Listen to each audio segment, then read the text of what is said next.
Welcome into episode 164 of the Pegasus Podcast. Be sure you're following us on Twitter at BaileyJAdams22, at ByCA Simmons, and at Night Sports Now. Christian looks way too happy for what we just witnessed. UCF was up, 35-10 with like a few minutes left in the third quarter, and they lost 36-35 in their Big 12 home debut. They're now 0-2 in Big 12 play. Christian is smiling through the pain. Look how happy I am. Can't you tell?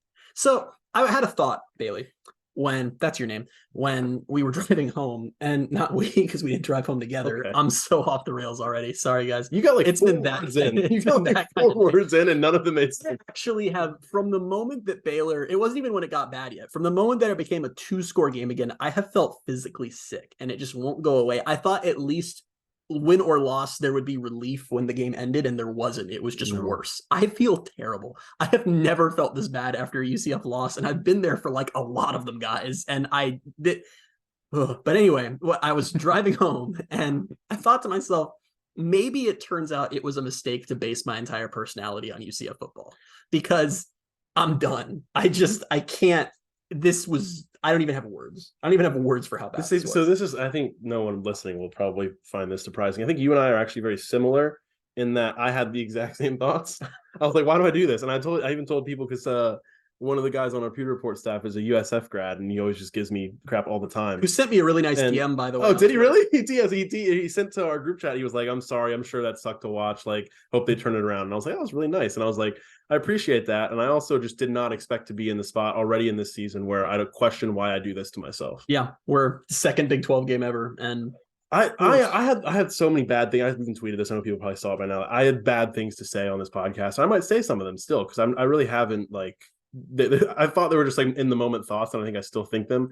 I was like this program, like they shouldn't have gone to the Big 12. They don't deserve to be here. Buddy, when I was in they deserve to be relegated back to this is how an anxiety riddled brain works. And I was falling apart on the drive home, because I'm just thinking to myself, I'm like, this is it for UCF. Is they're never going to get good in the Big 12, and we've sacrificed being a solid group or a really good group of 5 program to going to the Big 12, where this is just our ceiling. We're going to go 7-5 and 6-6 every year. We will never be nationally relevant. We will never be able to win important games. And this is just our reality. And 10 years from now, no one will ever know anything about UCF. Is that all insane? Yes. But that's what's running through my head off of this one.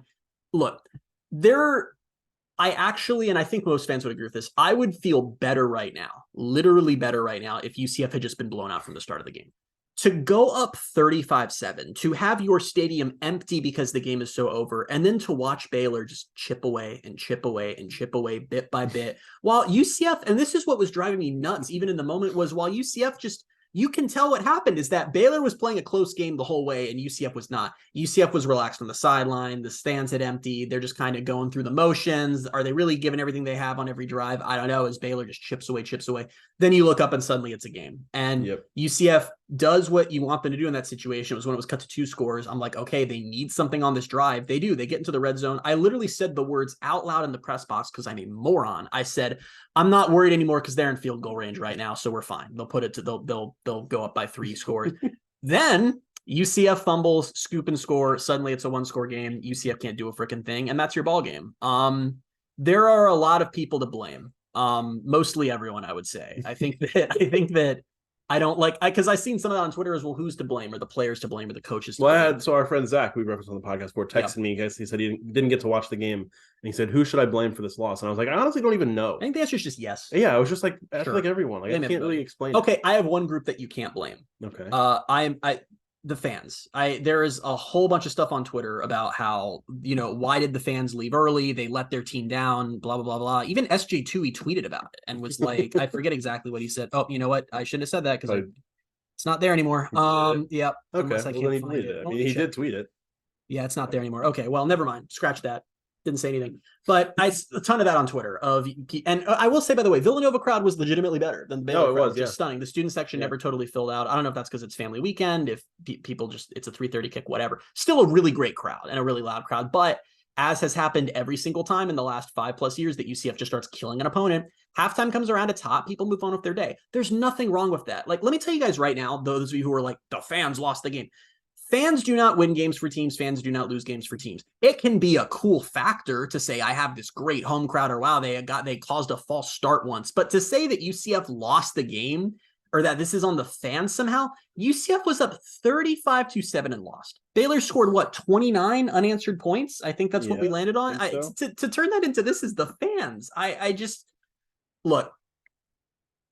I never imagined. That was a long pause. Well, maybe. Sorry, no, I was doing math in my head trying to figure out if it was 29. I think it was. Sure, who cares? It was a lot. The thing about UCF is that I imagined a lot of different versions of them getting to the Power Five and what that first season would look like, and we talked about it a lot this offseason. I never imagined a reality where UCF clearly has Power Five talent and clearly can hang with everyone in the league and is just finding extraordinarily shocking ways to lose games. I just took from Kansas State where they went up, they had the lead against a really good team on the road in the third quarter and then shot themselves in the foot on two different drives to lose that game, to Baylor where they're up 35-7. They looked amazing. The game's over. Just let Baylor win. I don't have words. There's nothing to say here to make this better. This is embarrassing as hell. UCF's the laughing stock of college football right now if you're on national college football Twitter, and they deserve to be. And that's just where we're at. It's entirely warranted. There's a lot of people you can blame. I'm not at all happy with the coaching staff. I'm not at all happy with the team. I think the only other person you can say it wasn't their fault was Colton Boomer. Like, what do you expect him to make a 59-yard field goal on? No. It just that they put themselves in that position where they asked him to save them again, and he couldn't. But I don't blame him at all. And it's funny little things. They missed a field goal that was blocked earlier. Yeah, in the game. At the time I shrugged. Apparently it was a bad snap. Is what someone said? It was a bad snap. So yeah, again, it didn't look like a Colton thing. So one thing I do want to say really quickly, as far as the post game access, didn't love Gus deflecting a bit. He multiple times brought up the illegal formation call and said that's a play that he's been running since his high school days, and it's never been called for that. While that may be true, it probably is. I don't know if this is the time to bring that up. I think this is the time to say, hey, I'm the head coach. This is on me. We're going to get better. I do want to give. There was some of that though. There was, but there was also a lot of this and that, which whatever. But I do want to give a huge shout out to both Alec Holler and Jason Johnson who spoke to me tonight. That was one of the more painful pressers I've been in for any team I've covered, and I've covered a lot outside of UCF too. That's not easy. That's not an easy atmosphere to walk into after a game like that. And they both handled it well, and that sucks. That they had to you have to do it, but it just sucks that they had to go do it. And props to them for being the two guys who said yes to doing that. But yeah, I think that this is hot take time. Okay. Yeah. I think this is the most embarrassing loss in program history, and I'm pretty confident in that take, to be honest. I think it's fair. Yeah, I don't know what else would be up there. Furman. Yeah, but I think even then, like that, there are worse losses, as in to bad teams. Losing to an FCS team, Furman, was really bad. Losing to Navy last year was really bad. The stakes involved in this game and the hype involved in this game, this game today was a moment that we as UCF fans have talked and dreamt about for literally my entire life, was if they ever get to a Power 5 conference. And can you imagine that first game in the bounce house as a Power 5 team playing a Power 5 opponent? Talked about it all summer too. Became a reality.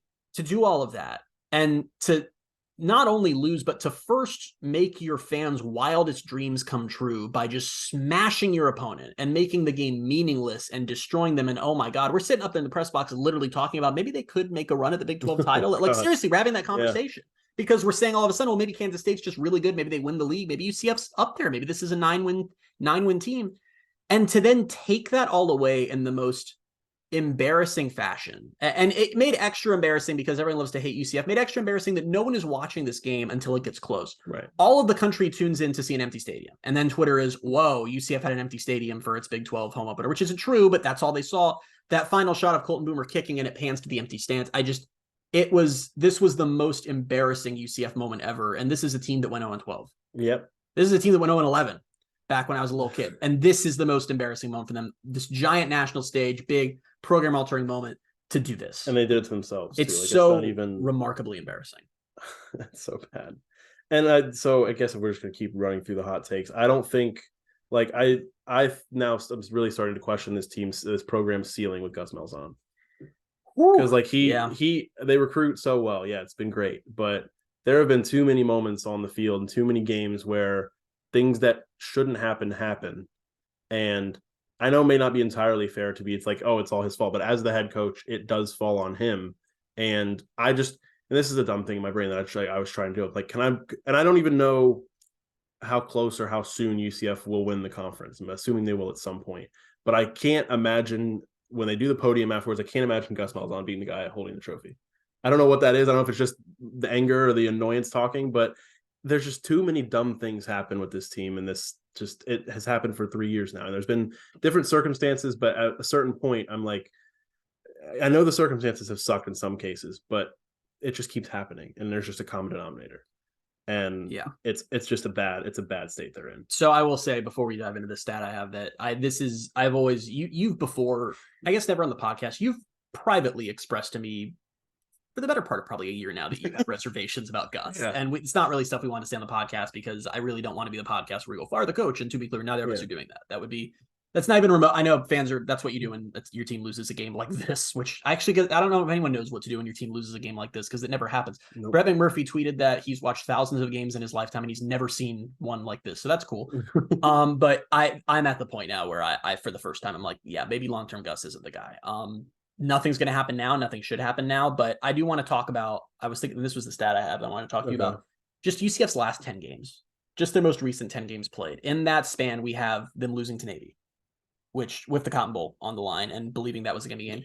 We have exactly what we saw tonight where they have a huge lead against USF and blow it. Yep. We saw them getting beat up on by Tulane in the conference title game. We saw them getting blown out by Duke. We saw them have the lead on Kansas State and then lose it. And then we saw the Baylor debacle tonight. All of that in the most recent 10 games of UCF football. And when you look at like some of the wins, like even the Boise State game, like they needed to rely on their kicker to win that game. You could look at that as 500 yards of offense and 18 points to show for it. And that was kind of what I was alluding to was I was kept thinking this, and this ended up being in a different manner because UCF didn't come back and win it in the end. But I was thinking about the USF game last year. And that's what I meant by the circumstance. Like obviously JRP goes down in that game and then you're blowing him out and then they just start creeping back in. Stupid things start happening. You turn the ball over and all of a sudden it's a game. But that was different circumstances. This was different circumstances, but at the same time, it's the same coaching staff, and it's the same thing happening twice in what is that a span of? I guess is that 10 games, 9 games, 8 games, 6 games, 6 games. Yeah, it's happened. No, 7, 8 games. It doesn't matter. 8 games. It doesn't matter. It's all bad.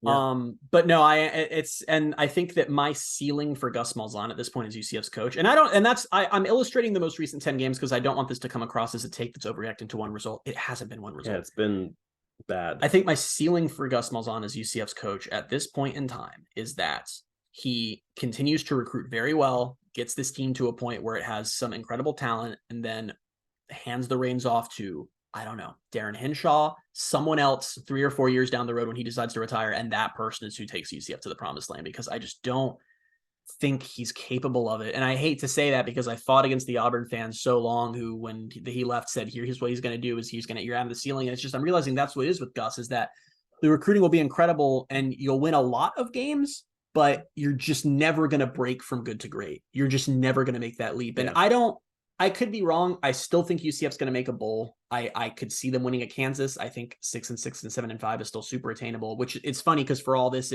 that's exactly what we've been saying all offseason is most likely. But at the same time, I just don't see a path to them ever losing fewer than like 4 games in a season with him. I just don't see it. I just don't see it. I'm worried about this season now. I am. If they're 3-2 now, yeah. Maybe they could go out and they could turn around. They could beat Kansas on the road, but I wouldn't right now say, yeah, they're going to go beat Kansas on the road. Kansas, I will say, got destroyed by Texas tonight, and their quarterback didn't play and might not play next week. So say they do lose that game 3-3. I don't like their chances of going into Oklahoma and beating Oklahoma, even if they haven't looked the greatest. They're 3-4, coming back home for homecoming at the end of October. Oklahoma State, Houston, and Cincinnati are all really bad. When those 3 are going to a bowl. Yeah, no, I'm not saying. Yeah, I guess that's the thing. It's like I say, I'm worried about the season because they could still get to 6 wins, but I could also see them losing. Like those teams that they play that are bad teams, I could see them losing to them because they're finding fun ways to lose. Now, fun's definitely not the word, but interesting ways to lose if you want to look at it from an objective standpoint. Can I boil it down? Because what I'm realizing is you're saying that, and I'm thinking in my head, like, I guess that's just like, I thought there was a chance they could lose this. It doesn't necessarily change what we thought the season would be. Can I just take all that away and say, I don't care about any of that right now and just say that I'm just pissed this happened? Yeah. That this should have been this amazing moment, this really cool moment. And it was for a half. And for this staff, I'm going to kind of blame the coaching staff more than the players here to take that from us and to instead replace it with what I think, no matter how you look at it, is the most embarrassing singular day in program history. Is just, and I'm just pissed. And it's just kind of like, I guess what I'm realizing is whatever happens from here, whether they win next week, whether they beat Oklahoma in this huge upset, I'm never going to forget this. This is the first home Big 12 game ever, and it was just an entire failure. And I think what's mostly problematic for the future of the program is that I don't think that the fan base will ever be able to untie Gus Malzahn from that moment. I'm serious. I think that's right. I think that unless I'm really misreading social media and we're only a couple hours in here, this feels like the night that he lost the fan base. And, I think now we're at the Auburn stage where that doesn't mean he's getting fired anytime soon. He shouldn't be. No one's calling. Well, no one, we're not calling for that. But now it feels like it's just moved into the phase of what it was the last few years at Auburn, where it's just going to be they'll win a couple of games and fans will go maybe, then they'll lose a couple and oh my God, get rid of him and we'll just be in that scorpion dance for a few years. That just feels like where we're at. I don't see a reality where it gets better from here because I think fans are just done with him and I don't think there's a whole lot he can do from here to fix that. Yeah, and I think a lot of the issues are stuff that you and I have talked about this in recent days, even before this happened, that Auburn fans warned UCF about his loyalty to certain players and his inability to get the quarterback position right. And I don't even know if I would blame either of those things on this result, because I don't think that was what it was. But it's just there were always reservations about him from Auburn. They were like, this is what you guys are getting. And we're like, oh, no. He's going to come in and do this. And then you have a game where you go up 21-0. And it legitimately felt like not just the players were like, oh, this is over. It felt like the coaches, they started coaching like the game was over. Yeah. They just assumed okay, we're up by 3 scores and, we can kind of just it's a cakewalk the rest of the way through. And they were just running the ball. And once Baylor started stopping the run, it was just oh, we'll keep running it. We're just going to keep running the clock and bleeding the clock. Even then, they were 21-0. They still get up 35-10 by the end of, I think it was the end of the third quarter. End of the third quarter, the score was 35-10. And I'm still thinking okay, it's still a 25-point game. They haven't looked that great since going up 21-0, but it's just kind of. But in the second half, they had a great drive. They came out at halftime, burned 7 minutes off the clock, and I was like, great, they know what they're doing. That was the last good drive the offense had the whole night. Yeah, and that's what it was. It was just I was thinking, okay, they haven't looked the best, down the track. They started at 21-0, and I was at a certain point, I think I might have even tweeted this, was they were getting outscored 18-14 or something like that, or 26-14 at a certain point. I was I was still at that point operating under the belief that they were going to win the game. I was they're going to win this game, but it's not going to look as as much of a blowout as it should have. Through that too, because they dominated early on. They were just hitting their first play. First offensive play at home in the Big 12 was a 79-yard touchdown run by Johnny Richardson. And they just breezed down the field in their first 3 drives. So it was this game looked like it could have been 55-20 maybe. But it ended up being a 36-35 loss because everything fell apart in the second half. Yeah. I feel like the defense was suspect throughout, but I think it was also part of it was just they were on the field the entire game almost. That's what I was going to say. The defense, it was just, I'm not even going to sit here and be like it's totally on them. I mean, they allowed, 29 straight points, so it is a little bit. But not even because they didn't allow the fumble return for a touchdown. And that was where the game turned. Yeah. Because that was the moment where I'm like, okay. It was 35-26 when that happened. And they were at the 30, let me see. They were at the 25-yard line. Yeah, 35-26 is a 2-score game. I'm like, they're at worst going to get a field goal here. That makes it a 3-score game. We're done here. Turn into a 1-score game in a single play. And Alec Holler expressed a lot of frustration. He said in post game that it's football 1-on-1 that you fall on that ball, and the fact that didn't happen. happened? I never saw a replay, but I haven't watched it again, so I don't. It was 3rd and 5. They took the quarterback out of the game, which shocker. They don't trust the quarterback in a 3rd and 5 to just, even if they're going to run the ball, hand the ball off. It's very frustrating. It has to be that same wildcat that they like to run. I know it's been successful, but 3rd and 5 is not. Doesn't seem like. But this is the second straight game we've seen a fumble off the wildcat. So maybe it's time to just let the quarterback do the thing. But Gus can't help himself. 2 things that Gus is calling the plays, by the way. He is.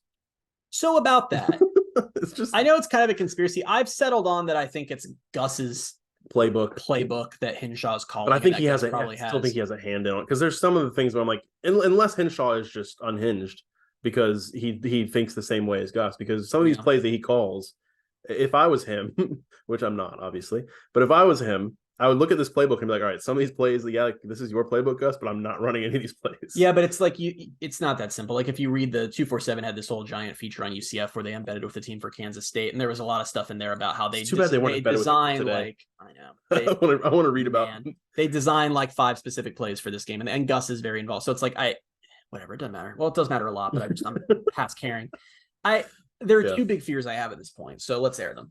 Fear number 1 is the 2015 fear that this is a loss that breaks the locker room. I've had that. They can't thought. come back from this. It just rattles them. They're done. Either they're pissed at the coaches, they don't believe in themselves anymore, whatever that happens to teams. And we fall off the rails big time. So on that, let me say before you get to your other fear, I did have that thought too, because I was worried, and I think I don't know if you talk about this much on the podcast, because it's kind of more of a, what is it? I don't even know if it's a guess. It's just like when you bring a lot of transfers in, you kind of wonder about how the culture is anyway. And when you start losing like this and things happen, I feel like there's the potential for fingers to be pointed at each other, and it could get really bad from here. And I worry about that.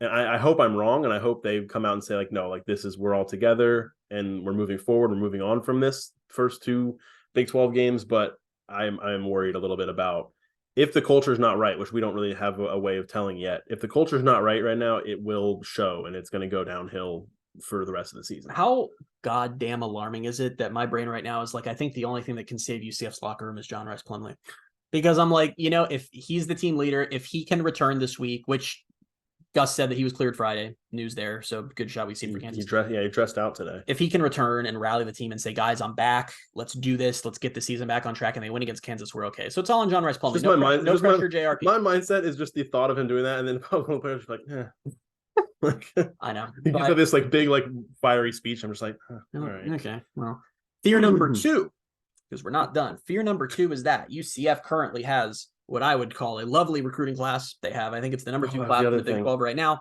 9 4-star players, chance to get that to 10 or 11. I'm going to say some things. Good. That's what we've been doing on this podcast. We're going to say more things. We're going to keep saying the things. Many, many things to be said. God, I'm just so pissed at this game. Anyway, UCF has a very good class. Yeah. Chance to add to it even more. Now, fans, I'm talking directly to you now, listeners. I am not going to say, hey, don't tweet about how UCF played badly, or like all the stuff you're tweeting right now, because that's understandable. I am also deeply upset, as you can tell. I feel like I've lost a part of myself in tonight's loss. But I cannot overstate to you how much social media recruits read that stuff. Yeah. And my second fear is that this lovely class starts to erode because the messaging goes stale, because the fan base is tweeting nonstop about how they hate this team and how they want the whole staff fired, and this program sucks. And all I tweeted you guys, like, I'm not faulting you for tweeting this stuff, because man, if I was a fan of Not Media, I'd be tweeting some stuff too. But I guess I'd say my word of wisdom would be like, maybe tonight have your tantrum, and tomorrow let's move on, and let's not turn this into just every day we're like, God, I hope they fire the staff. And it's also just, there's 2 ways this can go for recruits. They can sit down with their commits right now and say, oh my God, this is why we need you. And that's what they're going to do. But it opens them up to more negative recruiting. It creates this whole narrative around UCF that something broken and something's wrong. And I'm afraid now that this class that would forever alter what UCF is as a program, because that's how strong it is going to fall apart. I mean, what was it? 34 4-stars were in attendance today, right? That's what else made this fun. UCF gambled on this game with recruiting. They brought in everyone. Basically, all their commits were here. Ton of star power, and they did that. Hopefully, all the recruits left at halftime too. Yeah. We can hope. And then just don't ever go on social media. And just never check Twitter. We know that recruits don't actually look at social media. No, they do. Yeah. That's all they do. Is there anything else to say other than just misery? Yeah, I'm just sick of it. Like, it sucks. I'm not happy. East Carolina last year, I remember that happened, and we did a post-game pod where we were a little unhinged, and I had a beer, and we were just like, man. And I was like, can't get worse than this. Oh, it's so much worse. Oh, it's so much worse than that. It's bad. What else? Uniforms look good. So you even said that in a sad tone. Yeah. Like, doesn't even matter. Cool. Night mode moves to 1-1. What good does it do if the uniforms look good if you're doing that in them? Look good, play like shit. Am I right? Yeah. Now I have to mark the podcast explicit. You already had to anyway, I think. What did I say earlier? I'm not going to say it again. Okay, well, that's a good point. Where else? I mean, do we have anything else? We're just going to wrap it up. Yeah, I mean, I just not to underscore the big news is that JRP was cleared. Pretty wild that he's healthy that quickly. Hopefully they will have him back for Kansas State. I don't believe he's fully healthy. I don't even know if he was in a brace, but he was dressed. I don't even know if hopefully I don't know if it changes anything if he's back. Timmy crumbled under pressure tonight. Yeah. I actually, he had some really good moments. That 4th down conversion. Wildest thing I've ever seen. But yeah, I will say that if this is the end of the Timmy McClain experiment, now that JRP is presumably healthy, I do want to say that regardless of the horrible things that we experienced tonight, I do genuinely feel a lot better about the quarterback room in 2024 than I did before the season. I didn't know if they had anything there. Timmy absolutely can start for this team long-term. So long-term is in next year. So fine. Yeah. But yeah, it was just the pressure got to him, and that's not super surprising, but it's an unfortunate reality of where we're at. One more thing I would say is that, just this sucks. Yeah. Are we to the point where, and I know maybe we don't have to get into this now, I guess. Go on. Johnny Richardson, last week we talked about on the podcast, like I think he had 6 carries in last week's I'm game. not ready to do that. You're not? Because he had 6 carries against an 105 yards. Someone in the press box talked me out of that take today. Why? Because they talked about that. So this is someone who knows football better than I do. They talked about that they use him in certain situations, that he's very effective in those situations, but that he would not be effective in most of the situations they rely on Harvey for. Okay, like they basically were saying that for sure. I believe them, because they were basically pointing out that Johnny is very good at doing like 2 things, and when those 2 things are optimally set up, then it works. But like, he's not an every down back where you can just hand the ball and be like, go pick up yards. Would my argument just be do those 2 things that he's really good at more? But it's more like how the defense sets up. It's not just, all right, we're going to do the thing where Johnny runs for 70 yards. It's not like Harvey had a balance. Harvey ran 21 times for 95 yards, 4.5 yards per carry. Yeah. I think it's time to have the conversation that you shouldn't allow a scoop and score when you're already. I mean, like I said, that's the thing to me, is that's almost what's most scary, is that moment was where that was Harvey on that one. I didn't even see who. There wasn't one clear moment where all of a sudden it was a game again. It was just that UCF just kind of like just stopped. It was like they didn't care. Yeah, it felt like they thought like, okay, well, it's over. Like, we'll just kind of coast from here. And then once it got close, they like legitimately just started kind of panicking. Yep. And that's when like the fumble happens. That's when they can't move the ball. That's when Timmy starts throwing passes that are easy passes, just wide. And and then they have to get to the point where it's a 59-yard field goal they're trying to kick to. I wanted that to go through so bad. As bad as that entire collapse was, I was like, it would be so much better to be doing this podcast. You're like, wow, I can't believe they collapsed. At least they did come back and win. But let me tell you right now, there was not one single second I thought that was going. No, me neither. Not one. No, me neither. Second. And that's not anything on Colton Boomer. It's a 59. It's a 59-yard field goal. So I did not think it was going to happen. There was part of me that was like, what if it does though? Like, what if he does make it? I think that the most important thing to remember is that we chose this. We don't have to be fans of this team. I mean, we kind of do now. Stop. I mean, I said to Bailey, we're walking up to do this, and I'm like, "Are you ready for the last ever Pegasus podcast?"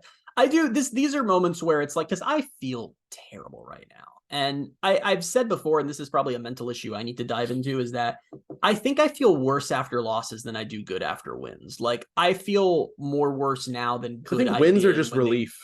Yeah, I get, but even like the Peach Bowl, like this amazing when you get to sit on for like the next 8 months, it's like I feel worse now than I felt good then, and that sucks. But I'm just gonna keep doing it because I have no choice in it at this point. So we're just trapped. I did think that. I was like, well, I do have a choice. Like, I could just not do this anymore. Well, we can't. Like, it's like I can't. There's no. It's like I know that's probably how it works for more casual fans, but it's like I can't just decide. Like, yeah, this team I've cared about deeply my whole life. I can't really just now. I don't. It's too much. Not gonna.